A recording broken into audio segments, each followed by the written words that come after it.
Listen. Coach, you start off with a brief statement. Yeah, we're just obviously getting ready for South Dakota and have to defend the 3 tomorrow night. And it's a really well-coached team that executes really well. They play really hard. They cut hard. And obviously the stats tell everybody what a great three-point shooting team they are. Is Hagedorn kind of a Vanover version? This big guy that shoots threes, or different type player? Yeah, I mean, I think the biggest thing with Tyler is he can post up a little bit too. It's not just pick and roll, pop type stuff. You switch, he'll roll into the post a little bit. He's a really good basketball player. I mean, he can shoot the ball. He's a fifth-year player, so he's an older, veteran-type guy. They have 5 seniors on their team, and it shows in how they played on the road. It's not easy. Like everybody on the West Coast knows, playing at Hawaii is really, really difficult, especially in their own tournament. And they went in there and won that tournament, which doesn't happen often. And then they won 2 neutral games there, so they've been away from home 3 of their 5 games, and they got some really. Cody Kelly, we played against at Nevada when he was at Wyoming. He's a really tough kid, and you're talking about a basketball team that has 3 all-league players in the preseason. Most valuable player in the league. Welcome in. It's our Friday edition of On the Hill with Pat Jenkins Sports Talk Radio, and we got a big show today, but we want to give a shout out to our sponsors, as none of this would be possible without you all. Lindsay and Associates, with an office location in Fayetteville, an office location also too in Rogers.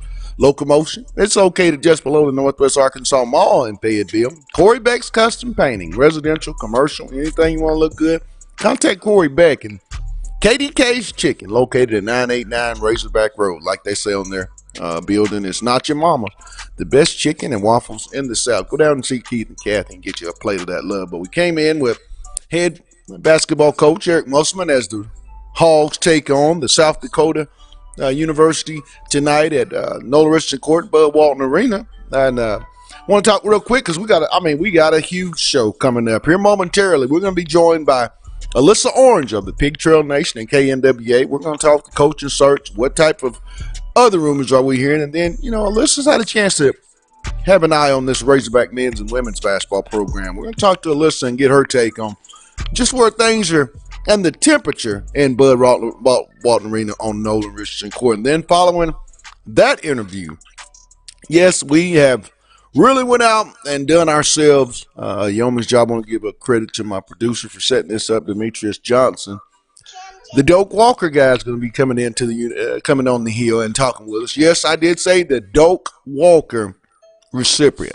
Darren McFadden, D-Mac's going to come on, and it's going to be all about the coaching search, the culture of Razorback football. What are the old heads in the program? Guys that's, bled and won championships in this program, had a lot of success. Where are they at, and who do they think the coach needs to be? All that's coming up here at 1:30, so you don't want to miss that. But I want to bring in my guy, the man of the hour that did this due diligence, did a lot of work, and I want to credit him for setting this interview up. But what are some of the things you're going to be asking Mr. Darren McFadden when he comes on? Just who he thinks. I know he's a big fan of Houston Nutt. They had a really close relationship, and that's what people are hearing, that Arkansas reached out to Houston Nutt. So I'm just curious to see what he thinks, just to get his take on what he thought about Chad Morris and then moving forward with the University of Arkansas. Right, and I think, I'm just looking real forward, but we want to get this thing going. Let's get this A going. It's On the Hill with Pat Jenkins on KDSJ. Alyssa Orange, she's up next. Let's get it.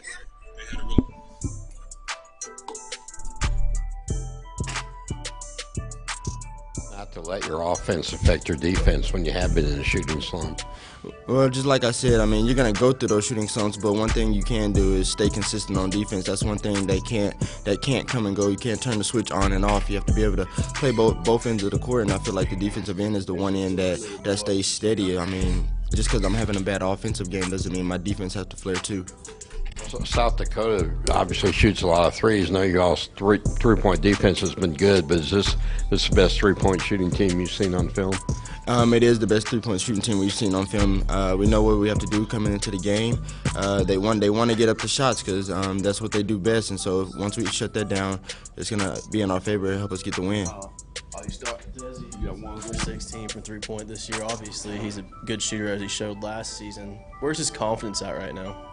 He still has confidence in himself. That's why he's still shooting them. Once they go in, I mean, once he sees one go in, it's going to be a new ball game because they're probably going to start falling after that point. But his confidence, it hasn't gone down or anything.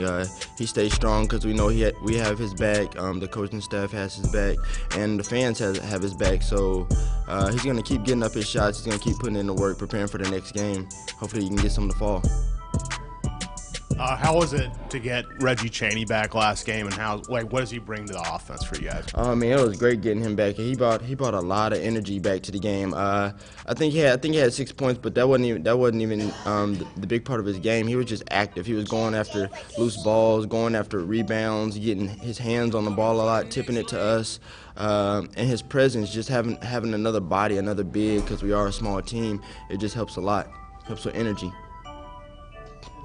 I think you led team steals last year. I know you had a bunch, but it seems like you're getting even more this year.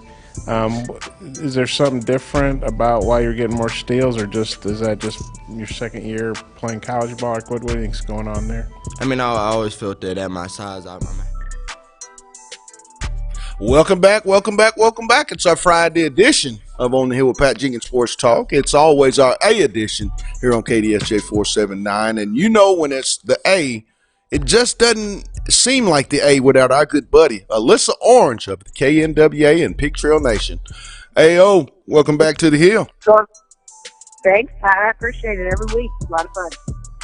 Talk about it. A lot of things are going on. You know, we had a coach get let go several weeks ago, off week last week as the Razorbacks didn't have a game. So there was a lot of, there's been a lot of speculation, Alyssa. Heading into game week, here Arkansas will take on LSU for the Battle of the Boot. What are you hearing as far as the coaching search is going? Well, for right now, everything is speculation, and I think the biggest thing to remind fans, anytime you start talking about a coaching change and looking for your next head coach, we're in a unique situation. We have 2 more weeks of the football season left. Obviously, this game tomorrow and the next game against Missouri. So we're not going to hear anything till at least the Saturday after their game against Missouri next week. So we're in a very unique position where we've been talking about it, but nothing is going to happen. Very much different than we're dealing with style.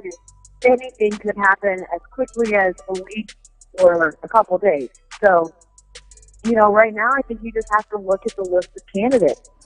The biggest name right there out right now, I think that Arkansas should at least talk to, or who I think would fit the best here, is Mike Leach. And I know that he's a little bit of a polarizing figure, right. And everybody's got their opinions, but I think if you kind of look through that, you have to take into consideration he won at Texas Tech.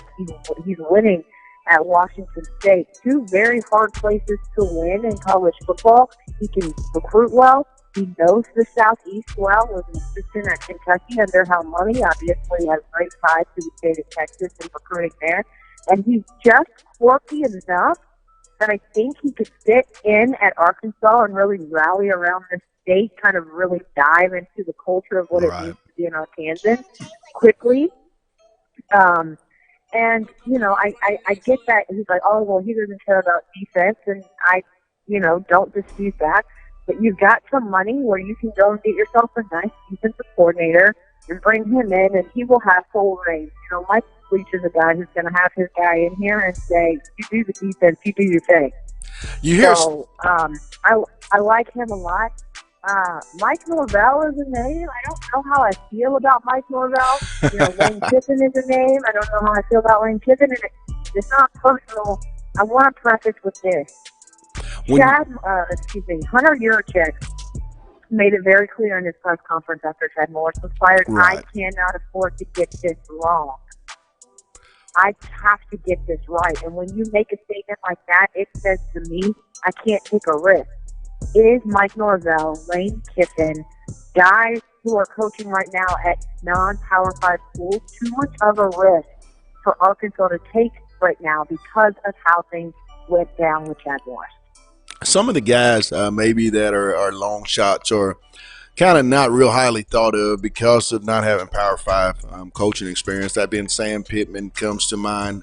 I've heard out and about town through a couple sources that, his name is being pushed from former players, even as far back as early 80s and in that 70s. He's getting a lot of recognition. Another name, Matt Campbell. This guy, I think, when you look at him, just continues to impress me, Alyssa, by how he's also able to go recruit well. How Iowa State coming off their big win at versus Texas, and he's got some really impressive Power 5 wins. Even going back to when he was able to go to Little Rock and knock off the Razorbacks. Talk about those two guys, and how much of an outside chance could they be as far as Hunter Yurachek really having an eye on those two young men. Yeah, I heard Sam Pittman, and I think what was the second name you were talking about? Matt Campbell. Matt Campbell. Okay, cool. So I just wanted to make sure I heard you correctly. Yeah, starting with Sam, obviously, all the offensive lines who have ever played for Arkansas under Sam Pittman rallying around him. They love him back. I loved him when he was here. I know he loves the state. Again, can he be a head coach? And could you take a risk on him? And there's always going to be no aspect besides some of these coaches who haven't coached at the Power 5 level. Can you be a head coach there? Now there's rumors that Sam would come even if he wasn't a head coach. If the head coach was right to be an offensive line coach, I don't know. Would he leave Georgia to come back here? I know him and his wife have a house in the state. They love this area, so it's a possibility. Matt Campbell's a guy that I really like. Over at Iowa State, winning right now, and it's been really fun to kind of watch him blossom. He's a guy that you could easily say, okay, he competed in the Big 12, come to the SEC and see if you can do it here. I like what he's doing up there, and I like that name more and more. I put him right up there beside Mike Leach, who's the guy you got to talk to. And see what kind of, negotiations you can get there, at least just call the guy. So, also, and we were talking about this yesterday, Joanne and I, if there's any names that just haven't been said yet, would it be someone like, a Dave Dorn at NC State and what he's been able to do over in the ACC, or do you look maybe in the Big Ten at some head coaches up there that have been successful in bringing them down here? We might be completely shocked at the end of the day where Hunter Check takes this. We know that he's going to be very close to the vest, very confidential in what he does. I will also tell you it's not going to be Houston Nutt and Bobby Petrino, so people can just stop talking about it. We got to kind of look at what's realistic, and those two, for me, are not. Talking with Alyssa Orange of the Pig Trail Nation and KNWA. Alyssa, I'm of the belief, and I've had conversations with my brother and certain really good friends, and my view on it is Arkansas, I feel, is going to have to, whomever they hire as the head coach, allow that coach to have the proper and competitive enough budget to go out and attract the nation's elite coaches. And I tell people they have to buy themselves out of that. And that's what I mean. Is it really important? Because I'm of the belief if you have to allow your head coach the money to compete with the budgets out of Georgia or a Clemson or an Alabama and those places, because that's where the best coaches, developers, and recruiters reside, don't you think? Yeah, absolutely. Well, look, they were able to give Chavis $1.5 million. If you take that salary, you can easily go get yourself a defensive coordinator that's one of the top in the country. And then you have to look at your offensive coordinator as well. Look at what a competitive going rate is for guys in the SEC and work from there. But I also think you need to be smart. I think that you get the right offensive coordinator. And for me, looking back now, I know hindsight's 20/20, but Chad Morris, in my opinion, not the best decision to bring Joe Craddock on as the offensive coordinator. And I know that he was loyal to him at SMU. Obviously, this isn't personal, but I don't think that Joe Craddock was ready to be an offensive coordinator in the SEC. Could he have brought him here to just coach QBs? 100%. But maybe not make him an offensive coordinator in the SEC when he wasn't ready. And obviously, again, hindsight is what it is. That's where you got to make really good decisions. And again, look at what Bielema put together when he first got here. You had Randy Shannon. Obviously, Chris Ash was the defensive coordinator at the time, who then went on to Ohio State. But you then bring in like Rob Smith, Paul Rhodes. You've got Dick Cheney, Sam Pittman. You've got big-time names, Dan Enos, that he was able to bring in to be coordinators for him. That's what this coach is going to have to do. You're going to have to bring in some big names to be your coordinators. I know one side, and I want to switch gears, that's really doing well, and it's a long time coming out. And the fan base seems to be really, really excited about it, and that's one of Hunter Yurichek's big-time hires, Eric Musselman, and that men's basketball program. We've had the advantage and privilege to watch their previous 4 games, I believe. Talk about that ball club as they host South Dakota tonight at Nolan Richardson Court at Bud Walton Arena. But, you know, to this point, what's impressed you the most, Alyssa, about the 2019-2020 Razorback men's basketball? Yeah, well, you got to say defense. I don't know how you can't say that. I mean, you've been able to shut down your opponents right now. No one's scored over 51 points, and that's what this team is going to have to do. And that's how they're different from the women. I know we'll get there in a second, but this Arkansas team is going to have to play defense the way they're playing right now, because we've seen early on sometimes that offense isn't 100% there. They were over in the first half last week. Earlier in the week against Texas Southern from behind the 3. It wasn't until later that Isaiah Joe started hitting it from behind the arc, ended up with 6, but you're going to have nights where your offense isn't there and the defense is keeping them in ball games, and that's how they're winning games. And that's how they're going to have to win games, especially with the size that they don't have. Reggie Cheney coming back was big for them. But I've also been really impressed with the way that they're playing together. The ball movement is so much more smooth than it was a year ago. You see guys actually communicating. And then you see guys taking criticism and letting themselves be coached. And that doesn't show up on the stat sheet, but it shows up in body language and attitude. Look at a guy like Mason Jones, and you've got Eric Musselman there coaching him, yelling at him on the sideline.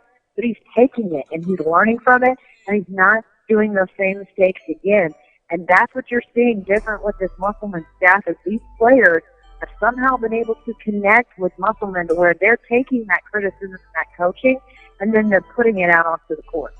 Real quick, got about a minute and a half, and I want to ask you about the women's program. They're beating teams by a clip of close to 30 per night when they take the floor. Talk about that group. They're heading to Cal for a big matchup on Sunday. Cal's kind of not, what Cal has been in the past, but talk about this basketball team that Coach Neighbors has real quick. Absolutely, yeah. Well, the women are very different from the men, where they are going to shoot lights out all the time. And they've got too many shooters on that team, or they're going to put up big-time numbers. Sometimes it'll be Michaela Daniels. Sometimes it'll be Chelsea Dungy or Amber Ramirez or Alexis Colbury, who's got, the most points on the night. But they are just so loaded with girls who can shoot the ball. That's really helping them this year. And now they're playing great defense. And I was talking to their assistant coach, Todd Schaefer, after their win against Belmont, joking like, hey, you're lobbying yourself for a race here the way these girls are playing defense. And joking, and he said that's fool's gold, but I'll tell you, I tell them, you play defense and you take losing out of the equation.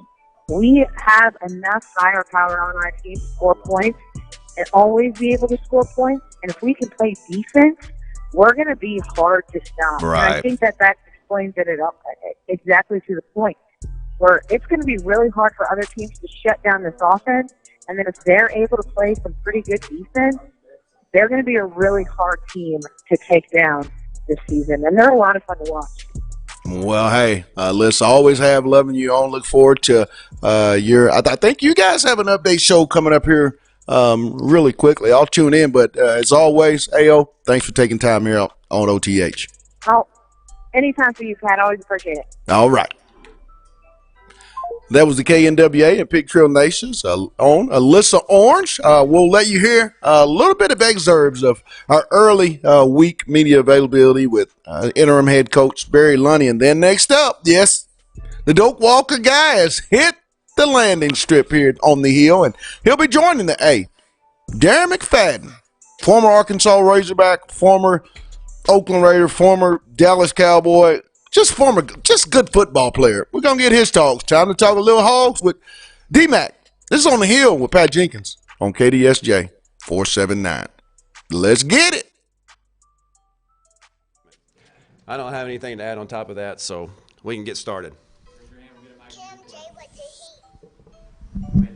Just what you feel you got accomplished last week as far as getting things going. Well, I think what our goal was going into the week last week was to get refreshed, recharged, re-energized, healed up psychologically, physically, emotionally. Those are the things we talked about in the opening press conference. This is one of the first things I talked about in the first team meeting I had with the players. And I feel very, very strongly that we got those things accomplished. And it took a great effort from our staff and from our players to do that. But I think it was clear when they came back last night that we had done that. Barry, are there any weaknesses with this LSU team? No, they're very complete, very good. They're great. Obviously, what they do offensively and defensively, they're very gifted, and they're just super well coached on both sides of the ball and special teams as well. And so all three phases, you throw in a great talent and great scheme and good coaching, and you got a team playing really confident. Everybody sees it. Anybody that follows college football sees it, recognizes it. And they're certainly playing at a very high level. Yeah, Barry, this would be a tough situation under any circumstances, but having to have your first game as interim coach on the road at the #1 team, what are your thoughts on that? Well, I guess you go all in, right? I mean, if you're going to do it, you go on the road, you play the #1 team in the country. It is what it is. I mean, and the truth is, Bob, our mantra, our attitude, our approach, would be the same if we were playing Portland State again this week, a rematch of them. It's about us. It's about us playing our best football game that we played all season long, period. End of story. All three phases. It just so happens to be that we are playing right now the best football team in the country, according to the not only the poll, but the body of work through the course of the year. I mean, I'm sure you can argue some other guys that are just, even with them. That's not my job to do that, but just where they stand right now, yeah, they clearly are the best. We are going to one of the best environments in all of college. Welcome back. It's On the Hill with Pat Jenkins Sports Talk Radio. It's our A edition of OTH. We like to do it each and every Friday to get you guys ready for all Razorback goings-ons on the weekend. But, sometimes there's certain days when you can only get goats. And today was one of those days. The biggest Razorback goat when it pertains to Arkansas football just made its way to OTH. Former Arkansas Razorback and Doak Walker winner, former Dallas Cowboy and Oakland Raider, Darren McFadden joins us. D-Mac, welcome to OTH. What's going on, man? I appreciate you guys having me on. Let's talk about it, Darren. From a former Razorback's perspective, you watch from afar this program and its decline. I know you were in town a few weeks ago as you were being honored at the game. From your standpoint, what does this feel like to watch your program go through the struggles that they have for such a long period? It's one of those deals that's tough to watch, man. I tell everybody I'm a Razorback supporter, win, lose, or draw. I'm always support, but it's definitely tough to sit there and watch it when it's going downhill. And it's one of those things, man. I'm just hoping we can get it turned around here soon and start being relevant again.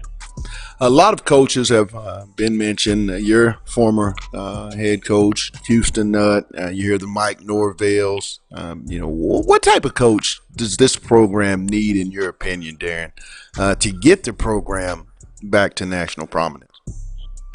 Just from what we've been at these past few years, or however many years, I think we definitely need a coach that's going to come in there and get those guys motivated. You don't want a coach that's going to be in there to just have guys who want to do the most. You want to bring a coach in there that's going to motivate those guys and make them want to go out there and play football and try to win football games. And I feel like that's something that we definitely need. When you look at it, are there any coaches that you've been around, Darren? And I'm going to ask you some quite honest straight questions. I know your real talk is quite genuine. But are there some coaches that you've been around at the professional level or, after you left Arkansas that maybe if you had a chance to speak with Hunter Yurchik that you might mention? No, put me on the spot that time.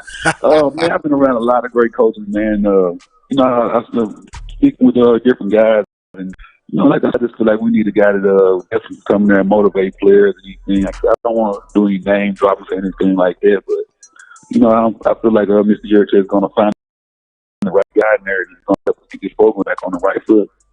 Have you guys had a chance to talk to maybe the former team? And if so, what are some of the things that you, Darren, have stressed to maybe a Monte Spivey or a Rakeem Boyd or a Devois Whaley? Guys that, they look up to number 5. I haven't spoke to the team as a whole, but, I've spoken to a few of those guys, and I tell them, man, even when I was back at the Auburn game a few weeks back or whatever, I just tell them, man, you got to keep your head down and keep grinding. You can't look at the scoreboard. You just got to go out there and keep on going, take it one play at a time.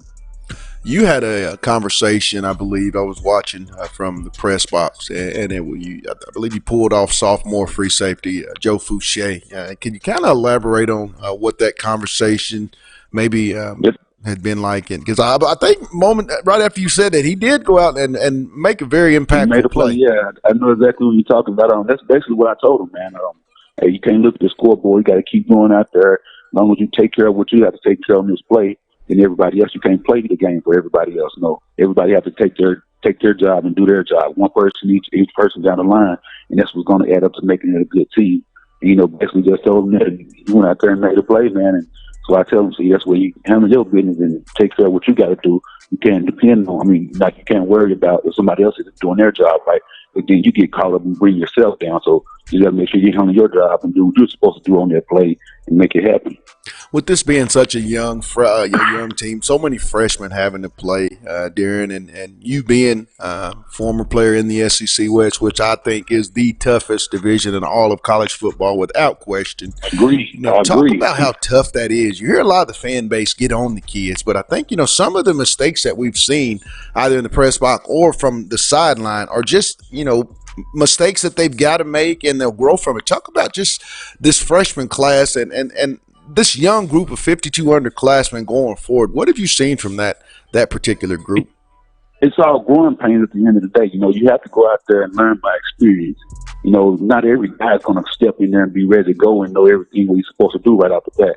But, a lot of those guys you have to learn as they go along, and some of those learning pains could be bad ones. So it's just something that comes along with football.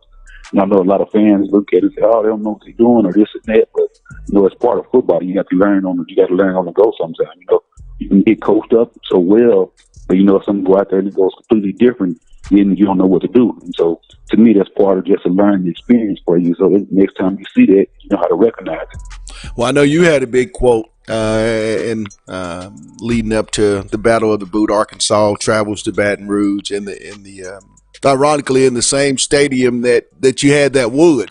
Talk about some of your memories in that LSU Arkansas matchup. Which ones stick out? Or are there any plays or certain games, Darren, that maybe stick out to you over others? I always tell people that's one of the ones that stick out to me the most. Going down there and beating them when they were number one in the country. Nobody outside the four walls gave us a chance to win besides ourselves. And to go down there and make those plays, playing guys like Peyton Hill, Stevie Jones, those are all great guys, man. And, we had a heck of a team this year. Everybody went out there, like I say, you got to take care of what you got to take care of on your certain plays. And for the most part, you add it up at the end of the game. And if you win more of those plays than the other team does, more than likely you're going to win the ball game. And I feel like that's what we did down there.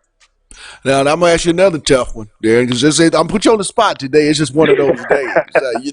You are free and available to coach if you so choose. But have you ever thought about, D-Mac, becoming a collegiate coach or coaching at the collegiate or professional level, maybe at the running back position? I feel like that's something I definitely want to do in my future. But I know at this point in time right now, I have 2 young daughters at home. Playing football, I missed a lot of my older kids, my boys. I missed a lot of their different things and events. And so to be at home raising these little girls right now, I love it, man. But definitely, I definitely gonna keep that in my mind for sure. Now, I want to congratulate you as you were just recently awarded the NCAA College Football Award that you received. Talk about that and all the rewards that you have achieved during your playing career, either high school, collegiately, or professionally. And I know you have, little ones. What does that mean for dad when, the kids ask about, their daddy's collegiate or just football career? It's just a great honor, man. There's so many great players that came to the NCAA football, and just to, be mentioned amongst some of those greats, man, it's just a great honor. And, my little boy, they're old enough now where they Google things and see different stats and stuff. And I've been retired 2 years, and, we can go somewhere, and they're like, Daddy, people still want your autograph? And it's just always fun to see, because I guess they understand it, they don't fully understand it, but it's always a good time, man. And, just to be able to let them know the things that I've accomplished and, try to motivate them to do things in their life. It's a joy for a dad. Talking with former Arkansas Razorback, former Dallas Cowboy, former Oakland Raider, Doak Walker, award winner, Darren McFadden here on the Hill, our A segment of our Friday edition. But I want, in your words, D-Mac, to explain to the viewers and listeners, in your word, what's the uniqueness about being an Arkansas Razorback to Darren McFadden? And for me, it's everything in the world. I grew up a kid in Arkansas, watching Arkansas football my whole life. I didn't want to go anywhere else in the country. If you look at different states, they have so many different major universities and things. But if you look at Arkansas, it's like Arkansas is the one major university that we have. I know we have other schools, Arkansas State and different schools like that. But, for me, Arkansas was my professional football team growing up, and I loved it and didn't want to go anywhere else in the country. And, I wanted to go there, and even though the year I went there, we were 4-7 my freshman year. But I still want to be there and make a point, try to prove it and turn the program around. Eventually we ran some ball games and we went to a couple bowl games. Well, before I let you go, anything you want to say to Hunter Yurachek, or just the Razorback fans in general about this coaching search and the future of Razorback football, Darren? I know there's so many fans that have so many different opinions and everything about who they think a coach should be or what they want to coach with. They're fans at the end of the day. I'm not saying anything against that or nothing against them, but I feel like the AD, he knows what he's doing with that job. He's been in that position before to have to make those decisions. Even just looking at our basketball coaching, so that says a lot about him right there. Now I need you to say it one time for you. What was that saying that you got that? You got to say it one time so they can remember how you said it. Right here, baby. Well, Darren, hey, thanks for taking time out, man. We may have to come up with a DMAC segment here on OTH if you're up for it. Demetrius and I would definitely love to have you on periodically, and maybe we'll bring you back when Arkansas does name their next head football coach of the Razorback. No, definitely let me know, and I think that'll be great, man. All right. Well, man, you have a blessed one, and thanks for taking time out on the Hill, my man. I appreciate it, guys. Take care. That was former Arkansas Razorback, former Doak Walker award winner, former Oakland Raider, former Dallas Cowboy. I just got a lot of former All-State. What else is he former? He's just got so many, but that was a great segment. We want to thank Darren McFadden for coming on, and want to give kudos to my producer for setting that interview up, Demetrius Johnson. Like I said, did a lot of due diligence throughout the last week and a half to get this thing set up. It's been something. I told you we had a surprise for you. We told you that last week, did we, D? We told them. But that's going to wrap up our show today. For On the Hill, our Friday edition of the A. Want everyone know before we get off the air that we will be doing the play-by-play broadcast on Red Dirt 106.1 tonight of the Fayetteville Bulldogs second round game as they travel to Bryant, Arkansas to take on the defending state champ Bryant Hornets from Hornet Stadium. Pre-game show will be aired at 6:30 with kickoff for 7 p.m. You can catch all that on FM 106.1 Red Dirt Radio tonight. But that's going to wrap it up for my producer, Demetrius Johnson. For myself, I want to give a thank you to our guest, Alyssa Orange of the Pig Trail Nation and KNWA, and also to Darren McFadden, D-Mac. He came on and gave his thoughts on the state of the Razorback football program. And I want to give a shout-out to our sponsors, Lindsay & Associates, with an office location in Rogers, office location also two in Fayetteville. Locomotion, located just below the Northwest Arkansas Mall in Fayetteville.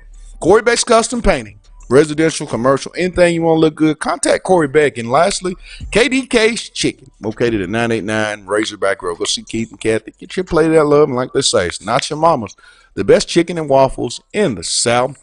That's going to wrap it up. We're going to get out of here because we got a game to go produce and call. Fayetteville Bryant, Red Dirt Radio 106.1. Tune in. Until Monday, it's On the Hill with Pat Jenkins on KDSJ 479. Let's get it. That's how you